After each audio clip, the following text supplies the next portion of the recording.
নতুন অবস্থায় যদি গরু পালন করতে চায়, তাদের মানে গরুর সম্পর্কে পুরাপুরি ধারণা থাকতে হবে। এখন যদি আমি সারাদিন খালি গরুরে খাওয়াই কিন্তু রেস্ট পাইলো না, তাহলে কিন্তু গরুর গ্রোথ আসবে না। যেমন মনে করেন যে মানুষই যদি সারাদিন শুধু খানাই খায়, তার শরীরে বিভিন্ন ধরনের রোগে বাসা করবে। এই জন্যই যারা পুরান খামারি আছে, অভিজ্ঞ যারা, তারা বলে যে নতুন একজন একদম একেবারেই নতুন যদি একজন গরুর উদ্যোক্তা হতে চায়, তার গরু পালা বিষয়ে ট্রেনিং নেওয়া দরকার। সুপ্রিয় দর্শক, আসসালামু আলাইকুম। আজ চলে এসেছি শেরপুর জেলার নালিতাবাড়ি উপজেলার গাগপাড়া গ্রামে। এখানে একজন প্রান্তিক খামারি, যিনি গরু লালন পালন করেন। কিভাবে এই গরুগুলোকে লালন পালন করা হচ্ছে, এখানে লাভটা কেমন, খরচটা বা কি হয়, এইসব বিষয় নিয়ে পূর্ণাঙ্গ প্রতিবেদন থাকবে। আশা করি সাথেই থাকবেন। আমি গরু পালন করি মূলত 1 বছর, পরবশ থেকে সে শুরু করছি। গরুটা বেছে নেওয়ার কারণ হচ্ছে আজকে ব্যবসা করে সুবিধা করা যায় না। কারণ হচ্ছে ব্যবসা করতে গেলে বাকি যায়, মানুষের সাথে মন কাড়াকাড়ি হয়। দীর্ঘ বছর প্রবাসে ছিলাম, আমি চাই না যে মানুষের সাথে মন কাড়াকাড়ি হোক। আর মানুষের পিছনে পিছনে আমি ঘুরি টাকার জন্য। ব্যবসার ধরনগুলি এখন বর্তমানে খুব বেশি একটা ভালো না, যার কারণে চিন্তা ভাবনা করলাম যে আমি যদি এই গরুর খামারটা করি, তাহলে গরু আমার বাড়িতে গরু লালন পালন করতেছি, এখানে কোনো বাকির কোনো অপশন নাই, বা লস লাভ তো এটা আছেই, বাকিটা আল্লাহ জানে, রিজিকের মালিক আল্লাহ। তো আমি এই গরু দিয়ে এই কারণে শুরু করলাম যে ওই বাহিরে মানে অযথা শ্রম নষ্ট না করে আমার বাড়িতে আমার থাকা দরকার। আমার মোটামুটি সংসার আমি দেখশন করতে পারলাম, বা পাশাপাশি গরু নিয়ে একটা ব্যস্ততার মধ্যে রইলাম। ভালো লাগে। মোট কথা হইলো গরুর কাছে গেলাম, গরুর যত্ন করলাম, দুধ পানাইলাম, নিজে খাইলাম, বিক্রি করলাম। ঠিক আছে, এই যে একটা আনন্দ নিজের মধ্যে কাজ করে, এটা খুব ভালো লাগে। এই জন্যই মূলত গরু লালন পালন করা। আপনি কোন ধরনের গরু পালন করেন? আমি মূলত ফ্রিজিয়ান, যেমন ফ্রিজিয়ান গাবি শুরু করছি। আর ওই সারগুলি এক এক সময় এক এক ধরনের সার, যেমন ফ্রিজিয়ান, বা কোনো কোনো সময় শাহি আওয়াল। যেমন কুরবানির সময় শাহি আওয়াল সারই পালন করি, আর বাকি সময়গুলি ফ্রিজিয়ান পালা হয়, এই আর কি। আপনি যে গরু পালন করতেছেন, এই যাবত পর্যন্ত কি আপনার লস হয়েছে? না, ইনশাল্লাহ লস হয় নাই। তো আমি একদমই নতুন খামারি। তো সবাই দোয়া করবেন যাতে আল্লাহ এটার মধ্যে বরকত দেয়। এখনো লস হয় না, ইনশাল্লাহ লাভের মধ্যে আছি। আর সামনে ইনশাল্লাহ আশা করা যায় আরো ভালো হবে। অনেক ভাইয়েরা আছে গরু পালন করে তাদের লস হয়, এটা হওয়ার কারণটা কি? এটা হওয়ার কারণ হচ্ছে মূলত অনেকগুলি কারণ। যেমন মনে করেন, গরু পালতে গেলে গরুর বিষয়ে জানতে হয়, কেমনে পরিচর্যা করতে হবে, গরুর খানার বিষয়ে জানতে হয়, গরুর যে মেডিসিন গুলি আছে, কোন সময় কি রোগ আসতেছে, ভ্যাকসিন দিতে হয়। হ্যাঁ, এই ডোজগুলি কমপ্লিট করতে হয়। এই সমস্ত না জেনে যদি কেউ মনে করেন যে হুট করে গরু কিনলো, বাজারে গেল, টাকা আছে 10 লাখ 20 লাখ 50 লাখ আছে, শুরু করে দিল 10টা 5টা দিয়ে। কিন্তু আমি বলবো, যদি কেউ গরু পালতে চায়, কারো খামারে ট্রেনিং নেওয়া দরকার জরুরি, যদি লাভের আশা করে। আর মূলত যারা ছোটকাল থেকেই বাপদাদার সাথে গরু লালন পালন করে আসছে, এদের তো মোটামুটি ধারণা আছেই।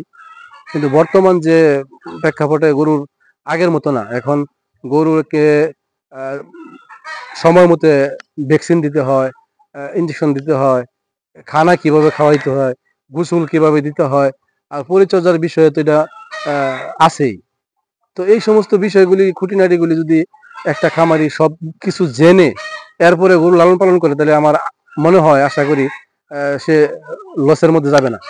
আর পর্যাপ্ত কিছু ঘাসেরও মানে প্রয়োজন।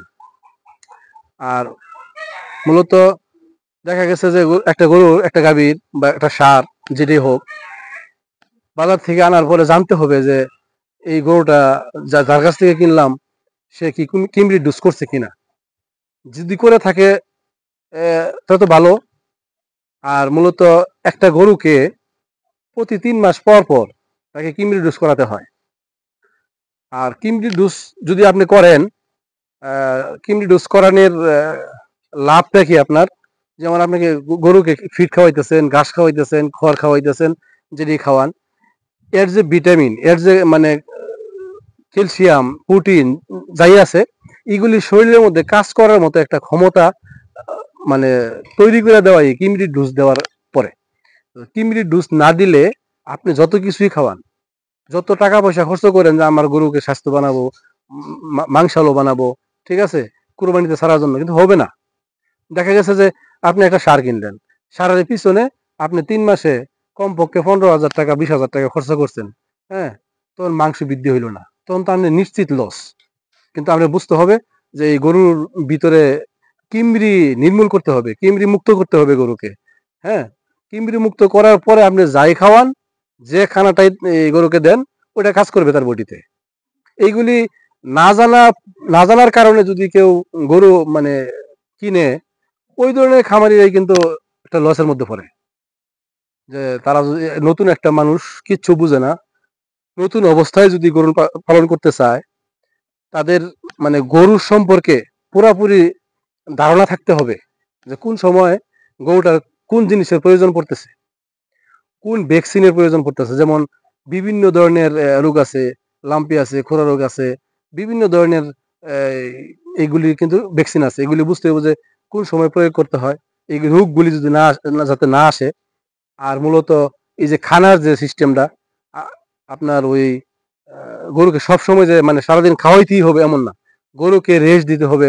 যেমন সকালে আমি ফজর নামাজ পড়ে এই গরুর পরিচর্যা করলাম, গোয়ালি পরিষ্কার করলাম, ধুইলাম, গরুর গোসল করাইলাম, এরপরে গরুর আমি খানা দিলাম, খড় দিয়ে ঘাস দিয়ে জিরে দিলাম, দেওয়ার পরে মনে করেন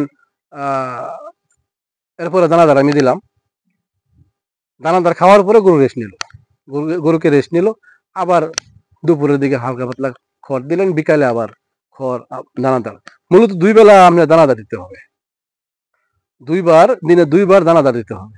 এখন যদি আমি সারাদিন খালি গরুরে খাওয়াই খাওয়াই কিন্তু রেস্ট পাইলো না, তাহলে কিন্তু গরুর গ্রোথ আসবে না।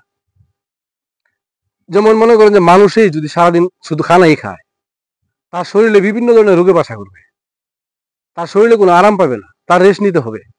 তো এরকম গরুরও কিন্তু রেস্টের প্রয়োজন আছে। এগুলি সবকিছু বুঝতে হবে একজন নতুন খামারির।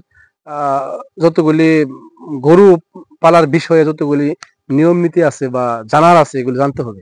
এই জন্যই যারা পুরান খামারি আছে, অভিজ্ঞ যারা, তারা বলে যে নতুন একজন, একদম একেবারেই নতুন যদি একজন গরুর উদ্যোক্তা হতে চায়, তার গরু পালা বিষয়ে ট্রেনিং নেওয়া দরকার, 1 মাস বা 2 মাস।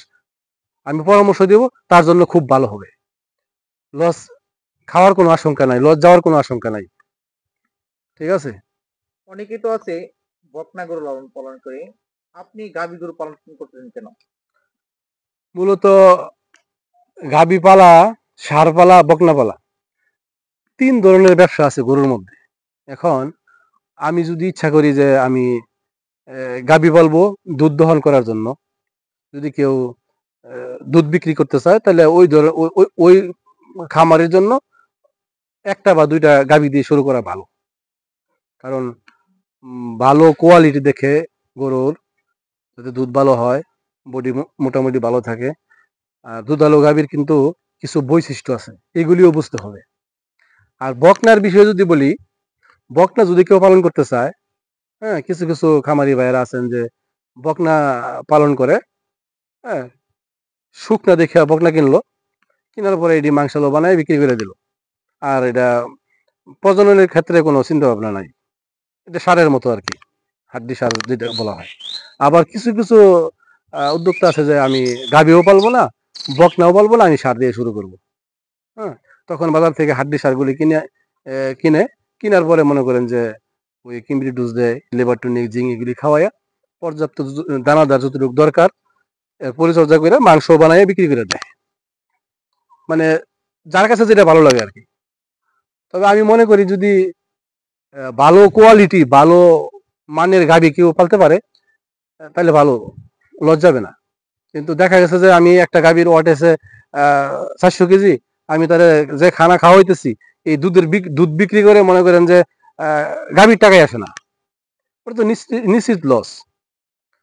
আর মূলত গাভী থেকে যদি আপনি ভালো বীজের ভালো জাতের গরু উৎপাদন করতে পারেন, হ্যাঁ, নিজের খামারে, তাহলে ওটা আরো বেশি ভালো হয়। বর্তমান সময়তেও বর্তমান সময়ে গরু খাদ্যের যে পরিমাণ দাম, এমন অবস্থায় আপনি কিভাবে টিকে আছেন? এখন বর্তমান সময়ে যে অবস্থা, আপনার দানাদার খাদ্য, শুধু দানাদার খাদ্য খাওয়াই যে আপনি ওই মনে করেন আহ গরু পালা, লাভবান হওয়া, এটা মানে খুব একটা টাইপের ব্যাপার। কারণ হলো যদি ঘাস না থাকে পর্যাপ্ত, কিছু কিছু খামারি আছে দেখা গেছে ঘাস তো দূরের কথা, খড়ও ঠিক মতনে নাই, খড়ও পায় না, বিভিন্ন জায়গা থেকে অল্প অল্প খড় কিনে এনে গরুরে খাওয়ায়। ঠিক আছে, তো আপনার ওই যদি পাশাপাশি ঘাস থাকে, মূলত ঘাসই হচ্ছে গরুর প্রাকৃতিক খাদ্য।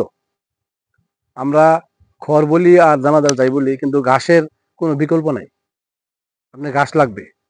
দেখা গেছে যে ঘাস লাগলে আপনার ওই ওই খানার থেকে কিছু খরচটা কমে আসে। আর আপনি মোলাশেষ বানায় খাওয়াইতে পারেন যদি ঘাস না থাকে খড় দিয়ে, তাহলেও মনে করেন যে গরু গ্রোথ আসবে ভালো। আর ওই খানার টাকাটা কিছু কমবো আর কি, খানার খরচের হারটা কিছু কমবো আর কি। তা আমি মূলত খড় খাওয়াই, সাথে ঘাস আছে, আর পাশাপাশি মোলাশেষ যেটাকে বলা হয় ইউএমএস বানায় আমি পালতেছি আর কি। আপনার সাথে কথা বলে আমরা অনেক কিছু বুঝতে পারলাম। আপনি খুবই সহজভাবেই বুঝিয়ে দিলেন কিভাবে গরু পালন করতে হয়। জি। আপনাকে অসংখ্য ধন্যবাদ। আসসালামু আলাইকুম। ওয়ালাইকুম আসসালাম ও রহমতুল্লাহি ওয়া বারাকাতুহু।